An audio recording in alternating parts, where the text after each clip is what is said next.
Hey everybody, Andrew Malkoski with the Denver 100 here, and I am here again with Sarah Varretta with Seniors Helping Seniors. Thank you so much for being here. Thank you so much, Andrew.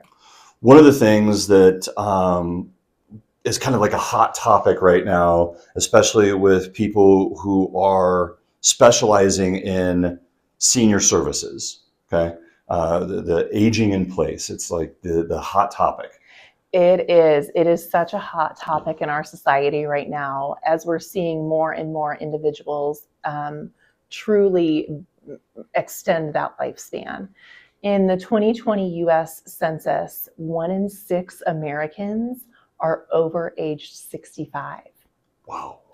Yes. In like 1950, that was 1 in 20. Wow. Yeah, a little bit of that's a very big difference there, that's right? huge. It's huge. So we're seeing these longer lifespans, and with that come complications and difficulties just with daily living. As we start to look at longer lifespans, maybe we don't feel as great in the morning. We've been a little harder on our bodies when we were younger, and so maybe the arthritis is a little more taxing when we're 80 versus when we were 60, right? A study by the Pennsylvania Association of Real Estate Agents actually in 2023 demonstrated that over 85% of respondents want to age in place, meaning they want to stay home where they're comfortable.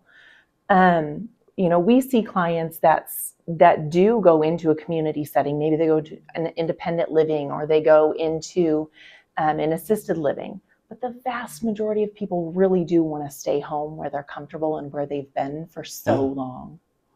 And the services that Seniors Helping Seniors provides really is focused on making that aging in place not just easier, but sometimes just possible.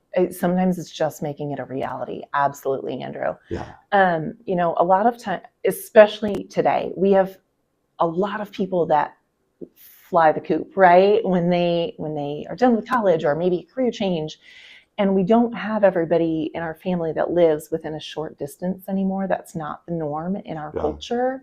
And so for a lot of senior citizens, having somebody to come in and just check on them, make sure that they're getting meals prepped, that they have, 2 or 3 meals a day, or that they have stuff easily accessible for nutrition, making sure that they can get to their doctor's appointments, making sure that their laundry is clean, that they're taking a bath or a shower, all of those things, right?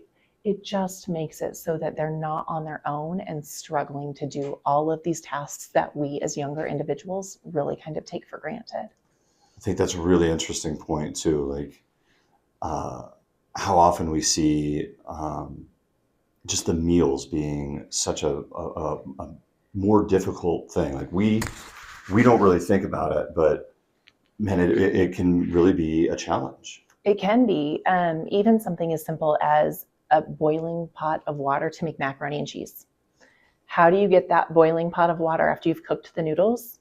Back over to the sink to drain it safely.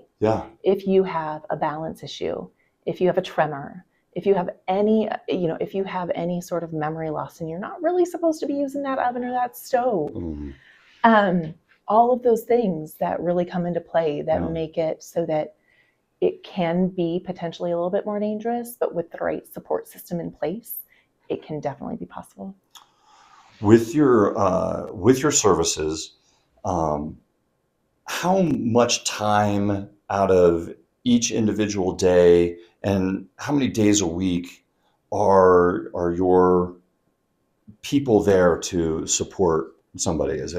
How do you determine all that? Yeah, so our minimum is 1 visit a week for 3 hours. So we have some people that's what they do. We go in 3 hours 1 time a week and we help with household chores, and maybe they're okay with meal prep, but it's like the cleaning and the tidying up and the laundry and that sort of stuff. We have some people that were there 7 days a week. Wow. And we even go up to 24 hours a day. It is totally just dependent upon what that client needs. For instance, if somebody's coming home from maybe a rehab stay or from a hospitalization, maybe we're there a little bit more, and then as they gain their strength back, we're going to taper down those hours. Gotcha.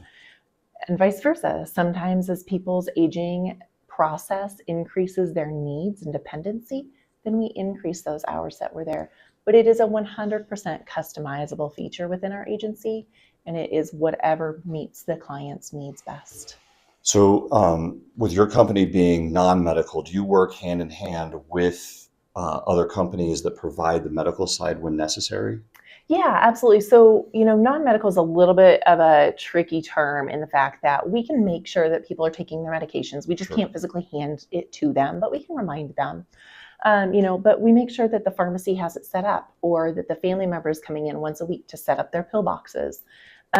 We take them to their doctor's appointments a lot of times, and then relay that information back to the family member. Hey, the neurologist said this is what they want to alter their medication to based on this.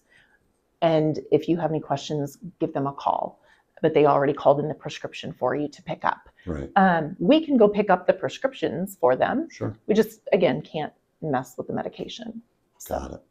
We do try and work in alignment with a lot of medical agencies in town just to increase that continuity of care.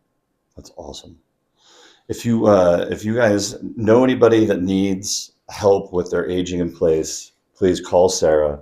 Her company is fantastic. Seniors Helping Seniors. Thank you so much for coming and chatting. Thank you, Andrew. Thanks. My pleasure. Thanks, guys.